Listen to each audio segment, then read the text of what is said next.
One of America's largest dairy processors files for bankruptcy.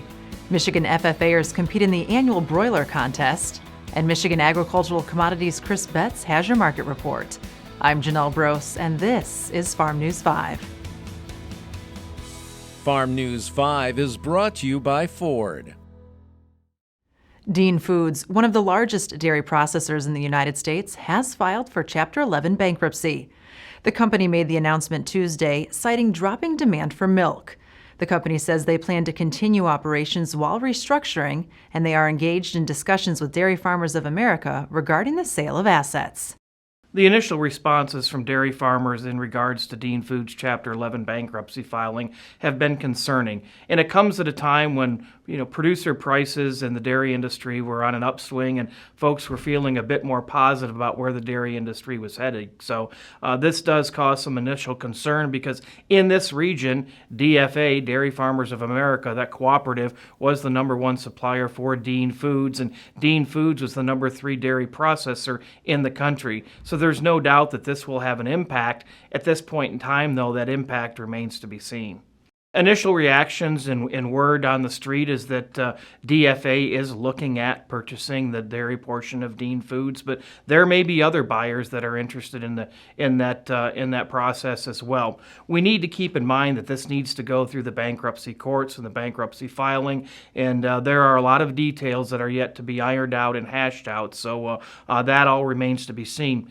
At the same time, regardless of the outcome or depending upon the outcome, the Department of Justice may be involved as well, because if DFA already has a processing plant in one region and ends up with one of the Dean Foods processing plants, that could cause some concern about too much processing controlled by an individual company within a region. So it's important to remain calm, to pay attention to what's going on, to listen to your cooperative, to continue to buy dairy, and to make sure that we have all the facts before jumping to any conclusions. If you want a car from a company that's been building them for 115 years, get a Ford. If you want a car with driver assist technology, get a Ford. You're gonna want a Ford.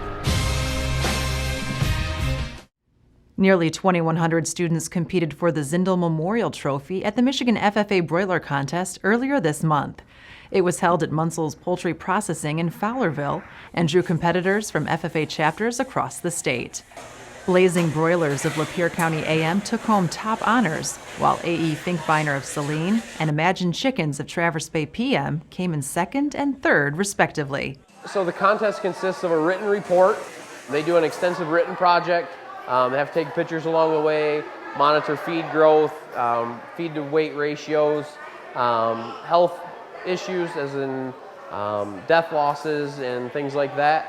And then they're also graded on their birds when they get here of uniformity and consistency and weight gain and that kind of thing. I have done this all through my high school career, and it's one of the competitions that I like because it's teaching kids what is needed to raise an animal and all of the time and effort to create a good quality animal, and then you get to see them processed fully out and packaged, and you can take that chicken home and you can either donate it to a food bank or that can be your dinner for tonight.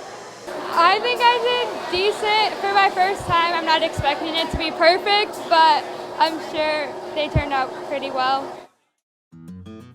Time to renew your land lease? Review Foster Swift's guide to land lease agreements at fosterswift.com.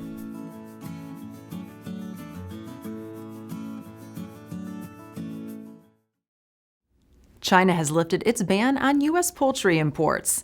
The ban had been in place since January of 2015, following an outbreak of avian influenza in the United States at the end of 2014. Ag Secretary Sonny Perdue says this is welcome news for America's poultry producers, as China represents a $1 billion market for U.S. poultry products. Agriculture and forestry interests may have a seat at the federal drone policy-making table, thanks to legislation introduced by U.S. Senator Gary Peters. The Drone Advisory Committee for the 21st Century Act would also ensure the FAA provides representation for local government officials, including those from county and tribal governments, on the Drone Advisory Committee. Since it was first announced in 2016, the DAC has never included a representative from the agriculture or forestry sector. The legislation is supported by Michigan Farm Bureau, the Michigan Corn Growers Association, and the Michigan Forest Foundation. And now with a look at the latest market activity, here is Michigan Ag Commodities' Chris Betts. Thanks, Janelle. Corn and beans continue to struggle to inspire bullishness, weighed by harvest pressure as well as good planting progress being made in South America. Beans are entering the home stretch as the USDA estimated U.S. harvest at 85% complete as of November 10th. Corn is still lagging well behind the average pace, but extended forecasts are more favorable. Extremely cold temperatures are still a challenge for dryers competing for propane with home heating in the northern Midwest, which will hinder harvest progress. News on Chinese trade negotiations have also lent pressure this week, as President Trump has made it clear he is prepared to increase tariffs should the Chinese not agree to a deal. He also suggested he is prepared to take a similar strategy with future negotiations with other countries. China continues to buy U.S. and Brazilian beans, but questions of how deep that demand really is remain because of African swine flu. For more market information, go to michag.com. With Michigan Agricultural Commodities, I'm Chris Betts. For more news and video, visit MichiganFarmNews.com and the Michigan Farm Bureau channel on YouTube. With Farm News 5, I'm Janelle Brose. Have a great week of farming.